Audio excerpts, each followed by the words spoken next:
Rritja e çmimit të karburanteve mund godasë industrinë e fluturimeve, nëse ngushtica e Hormuzit nuk hapet plotësisht deri në javën e parë të majit. Shoqata e Industrisë së Aeroporteve në Evropë paralajmëron paksim të fluturimeve në prag të sezonit masiv turistik veror. Të gjitha shtetet, përfshirë Shqipërinë, syt tashmë i kanë tek rezervat strategjike të sigurisë, por për sa kohë jemi të mbrojtur nga kriza që rrezikon të prekë edhe aeroportin ndërkombëtar Nën Tereza.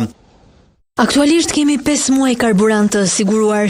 Nëse lufta dhe kriza zgjat përtej muajit maj, edhe Shqipëria do të përballet me probleme në furnizimin me karburant për avionët. Por nëse konflikti në lindjen e mesme nuk mbyllet dhe lufta vijon përtej muajit maj, aviacioni thot se Shqipëria do të përballet me probleme në furnizimin me karburant për avionët. Në Itali kanë nisur tashmë kufizimet e para. Në 7 aeroporte është ndaluar të bëhet furnizimi me karburant i avionëve që ndalen për tranzit për të shkuar në destinacionin e radhës.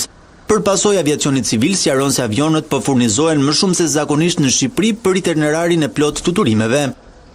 Konsumi i tepërt i karburantit në këtë situatë do të vinte në pikpyetje dhe rezervat 5 mujore që aviacioni thot se ka nëse lufta mbyllet në maj. Pyetjes nëse Shqipëria ka në plan të reduktojë fluturimet për të ruajtur rezervat që ka aktualisht, autoriteti i aviacionit civil thot se nuk po diskutohet një skenar i tillë, pasi ende nuk janë shfaqur probleme në furnizim. Çmimi i naftës së papërpunuar bruto në bursat ndërkombëtare kërceu sërish në mbi $100 për fuqi në fillim javë pas tensioneve në ngushticën e Hormuzit.